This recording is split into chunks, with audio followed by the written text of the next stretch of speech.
बेटी की हत्या के न्याय को लेकर समस्त ग्रामवासियों ने चुनाव बहिष्कार का किया ऐलान। जनपद बुलंदशहर के लोकसभा क्षेत्र के गांव धनौरा महाराजपुर की बेटी की हत्या के मामले में पीड़ित परिवार को न्याय न मिलने पर समस्त ग्रामवासियों ने एकजुट होकर लोकसभा चुनाव का बहिष्कार करने का ऐलान कर दिया। बता दें कि मामला जनपद बुलंदशहर की कोतवाली खुर्जा नगर का है, जहां धनौरा महाराजपुर की रहने वाली पूनम नामक लड़की की शादी 21 जनवरी 2023 को मुड़ाखेड़ा में हुई थी। पीड़ित परिजनों ने आरोप लगाते हुए बताया कि दहेज लोभियों की मांग के चलते पूनम की शादी में लगभग 25 लाख रुपए खर्च किया था, मगर उसके बावजूद पूनम की ससुराल पक्ष के लोगों का मन नहीं भरा। वह नए नए सोने के आभूषणों की मांग को लेकर पूनम को तरह तरह से प्रताड़ित करते रहे। आए दिन पूनम के साथ ससुराल पक्ष के लोगों ने मारपीट करना भी शुरू कर दिया। जब पूनम ने अपने मायके बालों से इस बात का जिक्र किया, तब मायके बालों ने ससुराल की मांग पूरी करने का भी मन बनाया, मगर उससे पहले मायके बालों के पास सूचना मिली कि 3 अप्रैल 2024 को पूनम की मौत हो गई है। बेटी की मौत की खबर सुनकर परिजनों में कोहराम मच गया। आनंद फानंद में सभी लोग बेटी की ससुराल पहुंच गए। उन्होंने देखा कि पुलिस घर पर है, मगर ससुराल पक्ष के सभी लोग घर छोड़कर पहले से भाग चुके थे। पुलिस ने मृतक पूनम के शव को कब्जे में लेकर पोस्टमार्टम कराने हेतु भेज दिया। पीड़ित परिवार ने आरोप लगाते हुए बताया कि पुलिस को शिकायत करने के बावजूद अब तक दहेज के लोभियों के खिलाफ कोई कार्यवाही नहीं हुई। मृतक पूनम के परिजन लगातार पुलिस अधिकारियों के चक्कर काट रहे हैं, जिससे हताश होकर धनौरा महाराजपुर के समस्त ग्रामवासियों ने बैनर तले न्याय नहीं तो वोट नहीं के नारे लगाते हुए लोकसभा के चुनाव में बहिष्कार करने का ऐलान कर दिया है। मृतक पूनम के परिजनों ने अपनी बेटी की मौत को लेकर क्या कहा, आखिर मृतक पूनम के न्याय में देरी क्यों, कब मिलेगा पीड़ित परिवार को न्याय? देखिए पूरी खबर निष्पक्ष वार्ता समाचार पर।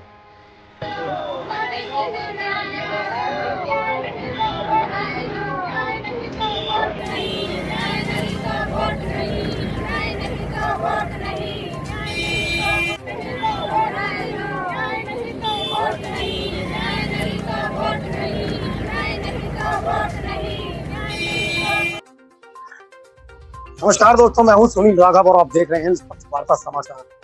आज हम पहुंचे हैं जनपद बुलंदशहर के लोकसभा क्षेत्र के गांव महाराजपुर में और हमारे साथ यहां पर एक पीड़ित परिवार है और आइए जानकारी लेते हैं आखिर इस पीड़ित परिवार को कहां तक पीड़ित किया गया है और क्या कारण रहा है जिसके चलते आज इस परिवार ने और इस गाँव ने एक देखा जाए तो गाँव के बाहर मेन सड़क पे चुनाव बहिष्कार का भी बोर्ड लगाया हुआ है। लेंगे जानकारी क्या मामला रहा है यहाँ तक। तो क्या नाम है आपका? राहुल कुमार। राहुल जी, क्या मामला है आज जो आपने चुनाव बहिष्कार को लेकर यहाँ एक बोर्ड लगाया हुआ है? सर, हमने हमारा गांव महाराजपुर है। हमने खुर्जा के मोड़ा खेड़े में अपनी बहन की शादी मतलब 31 जनवरी 2023 में की थी, बहन पूनम की। तो उसके बाद शादी होने के बाद में मतलब 3-4 दिन पीछे जब हम लेने उसको गए थे, तो उन्होंने उसके साथ कुछ कपड़े और कुछ जेवरात वापस भेजे थे, जैसे अंगूठी वगैरह सोने की, वो भी तोड़ मरोड़ कर। तो हमारी बहन ने यहाँ आकर हमको दिखाया कि भाई ऐसे ऐसे इन्होंने ये भेजे हैं। मैंने कि किस लिए भेजे हैं? तो बोले नो कि आप बात कर लेना। तो हमने बात करी तो बोले नो कि हमने बिचौलिए से बात करी। हम बिचौलिया जी के पास गए तो वो बोले नो कि ठीक है। हमने उनको सारी वारदात बताई जाकर कि ऐसे ऐसे बात है। वो बोले ठीक है, हम बात कर लेंगे। हमारे सामने उन्होंने कोई बात नहीं करी थी। तो उसके बाद में फिर वो बोले नो कि आप इस अंगूठी को दोबारा बनवा कर भेज देना, नो कि कोई बात नहीं है और हम उनसे समझा देंगे। हमने वो अंगूठी बनवा के दोबारा भारी वो भेज भी दी। उसके बाद में वो फिर पूनम को ऐसे टॉर्चर करते रहे, कभी सामान को लेकर, कभी किस चीज को लेकर, ये ऐसा नहीं है, ये वैसा नहीं है। कई बार हमारे मतलब फ्रिज, वॉशिंग मशीन, इनकी भी शिकायत आई थी, जिसमें कि हमने एलजी का पूरा सामान दिया था, एलजी कंपनी का इलेक्ट्रॉनिक सामान। तो उसके बाद में मतलब उसको ऐसे ही टॉर्चर करती रही। उसके 1 साल बाद मतलब फिर पूनम के लड़की खर्चा व्यय किया था आपने इस शादी में? लगभग शादी में कम से तकरीबन 25 लाख रुपए करीब में, हम वो भी कर्जा लेकर के। तो उसके बाद फिर 1 साल बाद ये बच्ची हुई उसके पूनम के।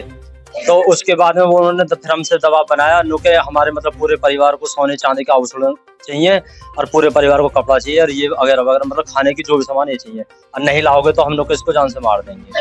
हम वहाँ फिर गए भी थे, सामान लेके गए थे। तो हमारे सामने बात आई थी नो के क्या लाए, कुछ भी नहीं है, तो ये है वो है, हमारे ससुरालों से ये आता था वो आता था। ये जो जेठ थे उन्होंने ऐसा कहा कि हमारे इतने बच्चे इतनी बार आया था, ये तुम कुछ भी नहीं लाए हो।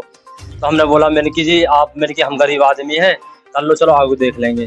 तो उन्होंने उसके बाद भी हमारी बहन को नहीं छोड़ा, उन्होंने मार दिया, उसको फांसी लगाकर। पहले शायद मारी है, फिर उसको तारीख की घटना है 3 तारीख 4वां महीना 2024 में, 3 अप्रैल 2024। संबंधित अधिकारी को इसकी शिकायत की थी मामले की? जी, इसकी शिकायत हमने उसी दिन दे दी थी थाने में। उसके बाद ये जो केस है वो सीओ साहब के पास पहुंच गया खुर्जा नगर के। उनके पास हम गए थे, उन्होंने आश्वासन दिया था कि मैं 3 दिन बाद इनको अरेस्ट कर लूंगा। इसमें लड़का अरेस्ट हुआ था, वो भी अरेस्ट नहीं कराया, वो भी सरेंडर हुआ था अपने परिवार को बचाने के लिए। वो भी इनकी एक साजिश थी कि परिवार को कैसे बचाया जाए।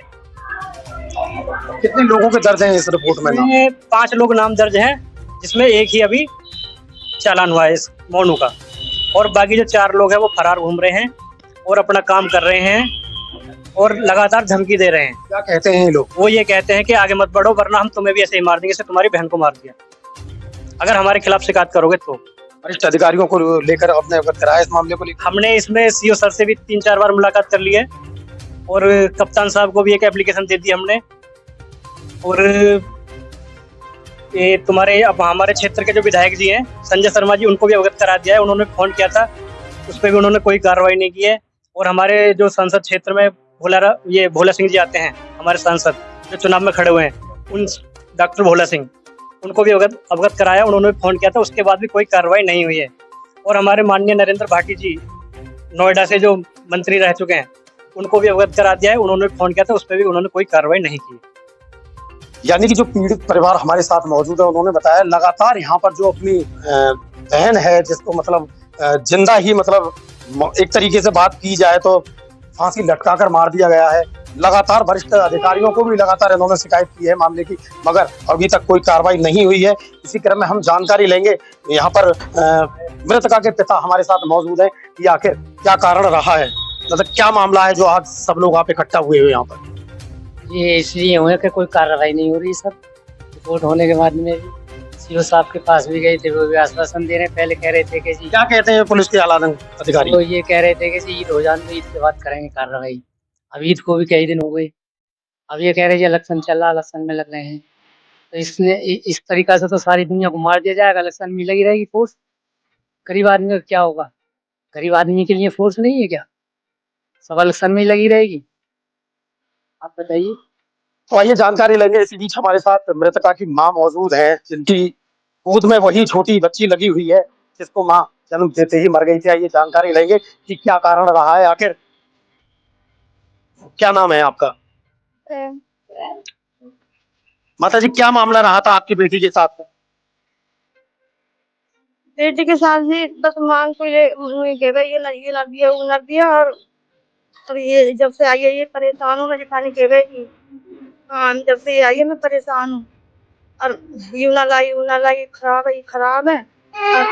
और पैवे को सब कुछ चीज होती, सब सोने की भीड़ होती। और देखो 25 लाख रुपए लगाया हमने, अब तक खूब दिया, हमारी बेटी मार देगी। मृतका की मां ने बताया है कि इस शादी में लगभग 25 लाख रुपए लगाकर इन्होंने अपनी बेटी अपने दरवाजे से विदा करी थी, और उसी के चलते यहाँ पर आज बेटी इस परिवार के बीच में नहीं है। तो कहीं ना कहीं देखा जाए तो यह दुख बहुत बड़ा दुख है, और आज इस पीड़ित परिवार को कहीं देखा जा रहा है कि न्याय भी नहीं मिल रहा है। तो आइए हम जानकारी लेंगे, यहाँ कुछ गाँव की और भी महिलाएं मौजूद खड़ी हुई है हमारे बीच, किस प्रकार यहाँ पर शोक सभा यानी कि इन्होंने व्यक्त कर रखी है। मैम, क्या नाम है आपका? मेरा नाम शशिबाला है। शशिबाला जी, ये क्या मामला है यहाँ पर जो सब लोग आप इकट्ठा हुए हो? ये हमारी बेटी फांसी लगाकर मार गई, मतलब उसे पहले मारा गया फिर उसके बाद फांसी पर लटकाया गया। इसके सारे सबूत हमारे पास मौजूद हैं, सब मतलब उसके वीडियो हमने बना ली, टाइम से पहुंच गए, यानी वो भी सबूत भी मिटा देते, लेकिन फिर भी पुलिस कुछ कार्रवाई नहीं कर रही। सबूत होते हुए भी उसे मतलब कह रहे हैं कि वो अपने आप मर गई। क्या लगता है आपको इस मामले में, ये क्या मामला रहा है अभी तक? ये मतलब उसे मारा गया है, मार के उसे जब लटकाया गया, हमने देखा जब मतलब उसके पांव पलंग पर पूरी तरह टिके हुए थे और गर्दन झुकी हुई थी, उसकी फंदा पंखे पर लटकाया, तो मतलब वो अपने आप नहीं मरी। अपने आप मतलब आदमी मरता है तो लटक जाता है आदमी, पलंग पर खड़ी थी, उसे मार के लटकाया गया है। एक पंखड़ी भी मुड़ी हुई नहीं थी। रोज हम 15 दिन हो गए रोज ये कि आज हम मतलब कुछ कार्रवाई हो, कुछ और इसी आस में रोज इकट्ठा होते हैं, लेकिन आज हमें ये करना पड़ा, चुनाव का बहिष्कार करना पड़ा जब हमारी सुनवाई नहीं हुई। क्या कहते हैं अधिकारी मामले की अगर शिकायत की जाती है आपकी तरफ से? बस यही कहते हैं, मतलब पहले कहा कि ईद आ रही है, ईद के बाद देखेंगे, फिर ईद भी चली गई। अब कह रहे हैं कि चुनाव आ रहा है, चुनाव के बाद धीरे धीरे मतलब 15 दिन तो हो गए, और कितने दिन में करेंगे इंतजार। तो ये जानकारी लेंगे। हमारे बीच और एक यहाँ पर दत्त महिला बैठी हुई है, अम्मा जी, क्या मामला है जो बेटी आज आपके बीच में नहीं है? उसकी शिकायत भी की जा रही है, बताया जा रहा है, लेकिन अभी तक अधिकारी सुनने को तैयार नहीं है। क्या कहेंगी इस बारे में आप? वही टंगी मिली है हमें, तो हम पे हाथ गए जब मारी है उन्होंने, फांसी लगा। कार्रवाई को लेकर क्या कहेंगी आप? पुलिस कार्रवाई कर रही है क्या? ना कर रही कुछ नहीं। न्याय चाहिए हमें। हमारी बेटी मारी गई है तो हमें जिस तरीके से हमारी बेटी मारी गई इसी तरीके से हमें भी न्याय चाहिए पूरा पूरा। गांव के बाहर एक आप लोगों ने सबने यहाँ पर बोर्ड लगा रखा है कि चुनाव का बहिष्कार होगा, तो अगर बेटी की ओर से न्याय नहीं मिलेगा तो गांव वोट नहीं करेगा? नहीं करेगा, नहीं करेगा, नहीं करेगा। अगर जो हमारी बेटी को न्याय नहीं मिलेगा तो हम वोट नहीं देंगे। सरकार है तो हम गरीब लोगों की सब बेटियों को मार देगी।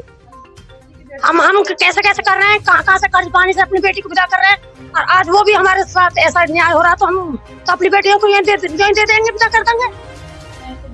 तो ये थे हमारे साथ महाराजपुर के सभी ग्रामवासी जिन्होंने एकजुट होकर अपनी बेटी के न्याय को लेकर यहाँ आवाज उठाई है, और लगातार बताया भी जा रहा है कि कहीं ना कहीं यहाँ पुलिस का ढुलमुल रवैया भी देखने को मिल रहा है, क्योंकि अभी तक लगातार कई बार शिकायत करने के बाद भी कोई यहाँ पर न्याय देने को तैयार नहीं है। मैं सुनील राघव, निष्पक्ष वार्ता समाचार, बुलंदशहर।